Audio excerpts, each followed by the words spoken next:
Olá, hoje a gente tem aqui um material, uma comunicação que está gerando bastante discussão lá em Minas Gerais. É sobre uma proposta do governo Zema, o projeto de lei 3733. Basicamente, querem vender um monte de imóveis do Estado. E a nossa fonte principal aqui é um comunicado, sabe? Datado de 3 de junho. Ele fala de uma emenda que foi apresentada para esse projeto.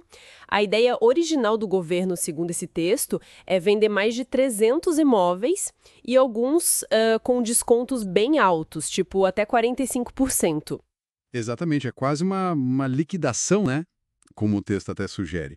Mas o ponto que essa comunicação que a gente está vendo destaca mesmo é a inclusão de 20 imóveis específicos, imóveis que pertencem à Universidade Estadual de Montes Claros, a Unimontes. Parece que aí a coisa pegou fogo, pelo menos do ponto de vista desse documento. Uhum. Então, o nosso objetivo hoje é tentar entender melhor o que essa comunicação está dizendo, qual é a proposta dessa emenda e quais são os argumentos para defender o patrimônio da Unimontes. Vamos dar uma olhada nisso. Bom, a ação que o texto descreve é bem direta, né? Apresentaram uma emenda ao projeto de lei e o objetivo é claro, tirar todos os 20 imóveis da Unimontes dessa lista de venda. É uma posição bem focada nessa parte do plano. E a justificativa que eles dão, segundo o documento, é, é forte. Usam termos como impensável, inaceitável, a ideia de vender patrimônio de uma universidade que está funcionando, prestando serviço.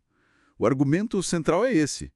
Dizem que a instituição é importante, de excelência, e que vender seus bens seria, assim, um erro. Defendem manter o que serve à comunidade ali. Entendi. O texto até fala que surgiu um argumento contrário, né? Atribuído a um deputado do governo, dizendo que essa lista de imóveis era só uma sugestão, algo assim, não definitivo.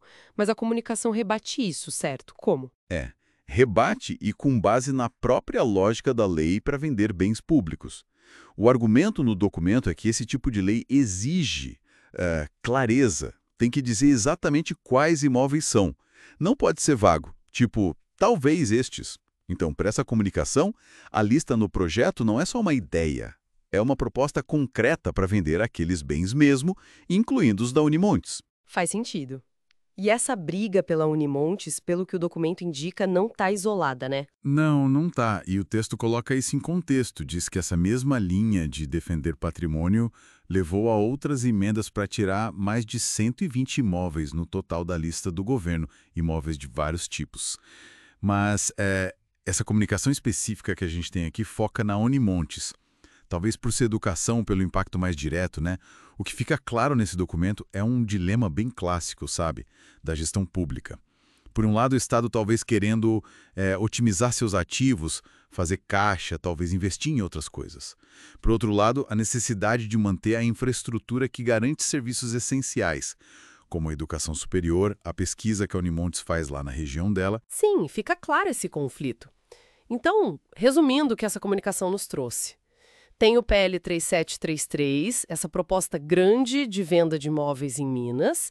Aí, dentro disso, a inclusão que gerou polêmica, os 20 imóveis da Unimontes. E como resposta, o documento que a gente viu detalha essa emenda para tentar barrar essa venda específica, argumentando que é inaceitável mexer com uma universidade ativa e importante. Exatamente isso. E olhar para esses argumentos, para a estratégia descrita aqui, leva a gente para uma pergunta maior, né?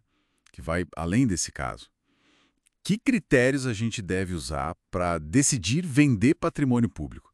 Especialmente quando esse patrimônio não é só um número no papel, mas um lugar físico onde acontece, sei lá, educação, pesquisa, saúde.